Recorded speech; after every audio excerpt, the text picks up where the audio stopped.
बहुत समय पहले की बात है। पहाड़ों से घिरे एक छोटे से गांव का नाम था सोनपुर। गांव छोटा था, लेकिन वहां रहने वाले लोगों के दिल बहुत बड़े थे। उसी गांव के आखिरी छोर पर मिट्टी और खपरेल से बनी एक छोटी सी झोपड़ी थी। उस झोपड़ी में दो बहनें रहती थीं, गौरी और काजल। गौरी बड़ी थी, लगभग 20 साल की, जबकि काजल अभी 15 साल की थी।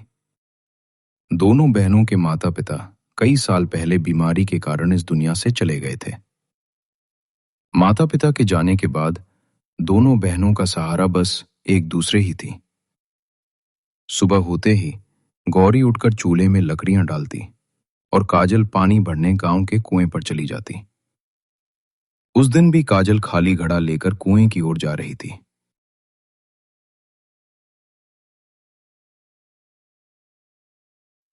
रास्ते में उसकी सहेली राधा मिल गई।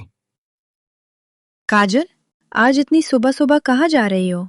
कुएं से पानी लेने जा रही हूँ। दीदी ने कहा है कि आज घर में पानी बिल्कुल नहीं बचा। तुम दोनों की जिंदगी कितनी मुश्किल है।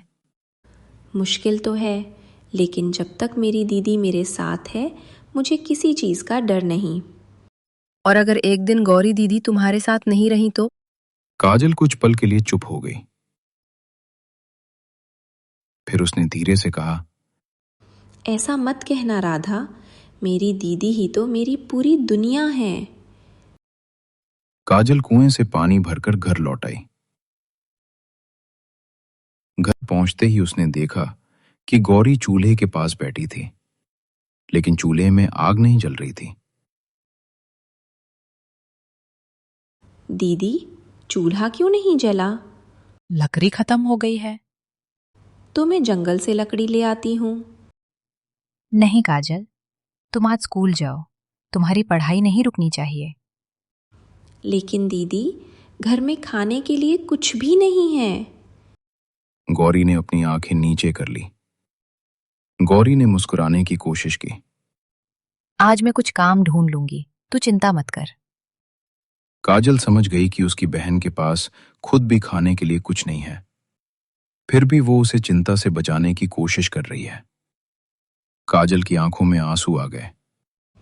दीदी, आप मुझसे झूठ बोल रही हो। क्या झूठ?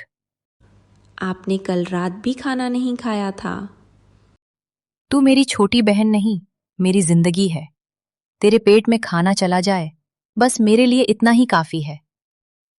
दोनों बहनें एक दूसरे से लिपट कर रोने लगी।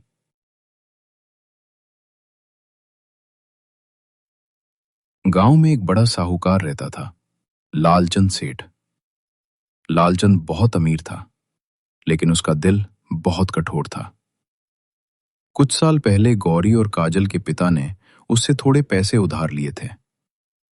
पिता की मृत्यु के बाद वो कर्ज दोनों बहनों के सिर पर आ गया था। एक दिन लालचंद सेठ अपने दो आदमियों के साथ उनकी झोंपड़ी पर पहुंचा। गौरी, बाहर निकल। गौरी बाहर आई। सेठ जी, क्या हुआ? तुम्हारे पिता का कर्ज अभी तक चुकाया नहीं गया?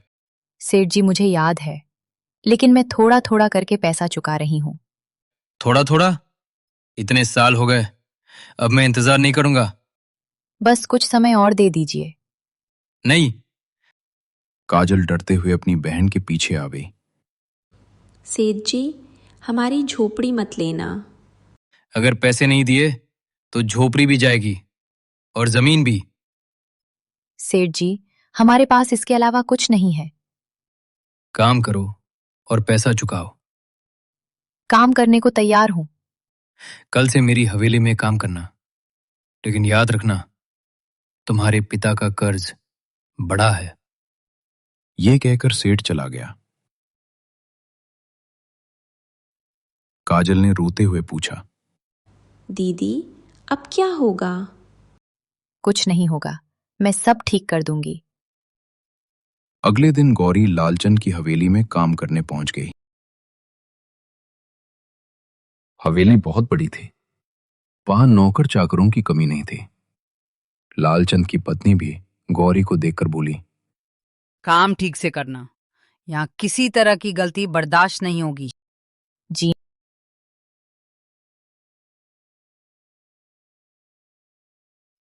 गौरी सुबह से रात तक काम करती। झाड़ू लगाना, पानी भरना, बर्तन साफ करना और आंगन धोना, वो सब कुछ करती। लेकिन उसे सबसे ज्यादा चिंता काजल की रहती। शाम को जब वो घर लौटती तो काजल दरवाजे पर उसका इंतजार करती।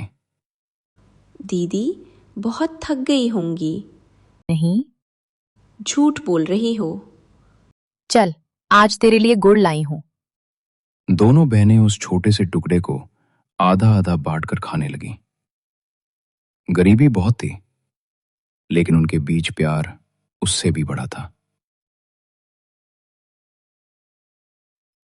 एक रात काजल को झोपड़ी की दीवार के पीछे से अजीब आवाज सुनाई दी। दीदी, दीदी उठो। क्या हुआ? मुझे दीवार के पीछे से आवाज आ रही है। दोनों बहनें ध्यान से सुनने लगीं। ठक ठक ठक, जैसे कोई लकड़ी पर चोट कर रहा हो। गौरी ने दीवार के पास जाकर मिट्टी हटाई। वहां उसे एक पुरानी लकड़ी की पेटी दिखाई दी। दीदी, यह यहाँ कैसे आई? गौरी ने पेटी बाहर निकाली। उस पर एक पुराना ताला लगा था। पता नहीं इसमें क्या है। काजल ने पेटी को ध्यान से देखा। उस पर उनके पिता के नाम के शुरुआती अक्षर खुदे हुए थे। गौरी की सांस रुक सी गई। ये तो बाबूजी के नाम के अक्षर हैं। दोनों बहनें हैरान थीं। काफी कोशिश के बाद ताला खुल गया। पेटी के अंदर पुराने कागज, कुछ चांदी के सिक्के और एक पत्र रखा था। गौरी ने कांपते हाथों से पत्र उठाया। पत्र पर लिखा था, मेरी बेटियों के लिए। गौरी की आंखों से आंसू निकल पड़े। उसने पत्र खोलकर पढ़ना शुरू किया। मेरी प्यारी बेटियों, अगर तुम ये पत्र पढ़ रही हो तो शायद मैं इस दुनिया में नहीं हूं। मैंने तुम्हारे भविष्य के लिए कुछ जमीन और थोड़े पैसे सुरक्षित रखे थे, लेकिन लालचंद सेठ ने धोखे से मेरे कागजों पर हस्ताक्षर करवाकर उन्हें अपने नाम कर लिया है। मेरी बेटियों, अगर कभी तुम्हें मौका मिले तो उन कागजों को ढूंढना। वे साबित करेंगे कि तुम्हारी जमीन तुम्हारी ही है। हमेशा एक दूसरे का साथ देना। तुम्हारा पिता। पत्र पढ़ते पढ़ते गौरी की आंखों से आंसू बहने लगे। दीदी, इसका मतलब हमारी जमीन सेठ की नहीं है?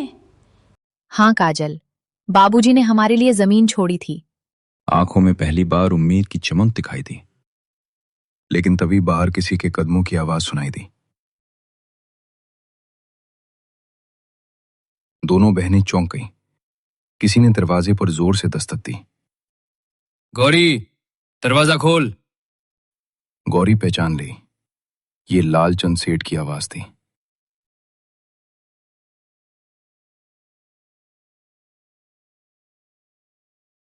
लालचंद अंदर आया।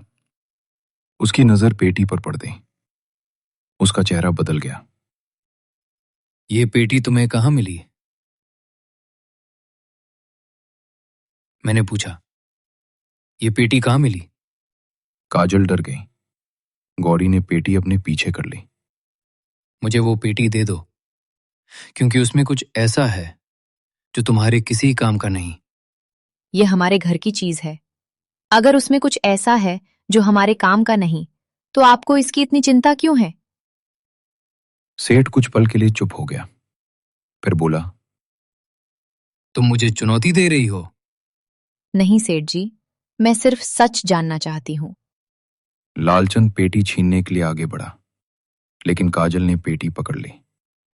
इसे मत छुओ। तुम दोनों भूल रही हो कि तुम्हारे ऊपर मेरा कर्ज है। कर्ज हम चुका देंगे, लेकिन अगर आपने हमारे पिता की जमीन धोखे से ली है तो हम उसे वापस लेकर रहेंगे। तुम्हें कुछ नहीं पता। अब हमें सब पता चल गया है। सेठ वहां से चला गया, लेकिन जाते जाते उसने मन ही मन कहा, अगर वो कागज गांव के सामने आ गया तो मेरा सब कुछ खत्म हो जाएगा। हम गरीब हैं, लेकिन गरीब होने का मतलब ये नहीं कि हमारा हक कोई छीन सकता है। गांव में सन्नाटा छा गया।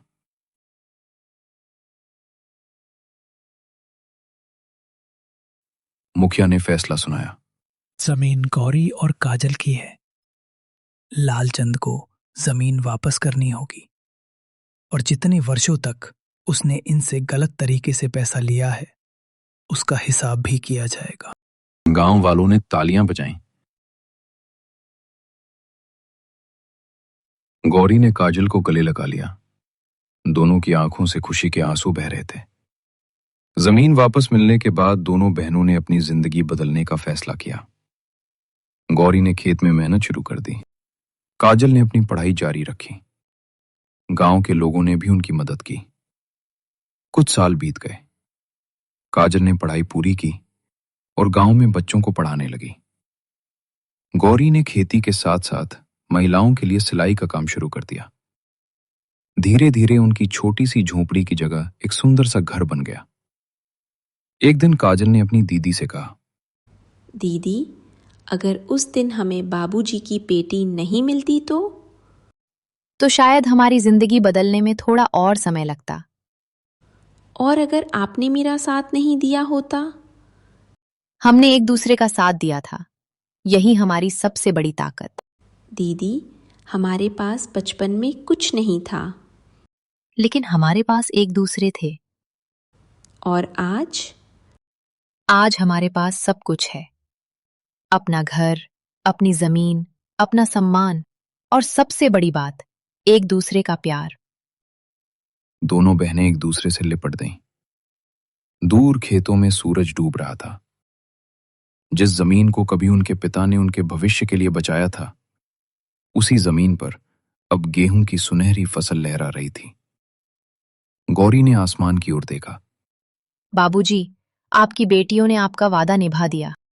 उस दिन से गांव में जब भी किसी गरीब या अनाथ बच्चे की मदद की जरूरत होती, गौरी और काजल सबसे पहले उसके साथ खड़ी होती, क्योंकि वे जानती थीं कि भूख क्या होती है, अकेलापन क्या होता है, और सबसे बढ़कर सहारे की कीमत क्या होती है। कहानी की सीख: गरीबी इंसान को कमजोर नहीं बनाती, अगर उसके पास हिम्मत और अपनों का साथ हो। दुनिया चाहे कितनी भी मुश्किल क्यों ना हो जाए, सच्चाई, मेहनत और एक दूसरे का साथ इंसान को हर मुसीबत से बाहर निकाल सकता है।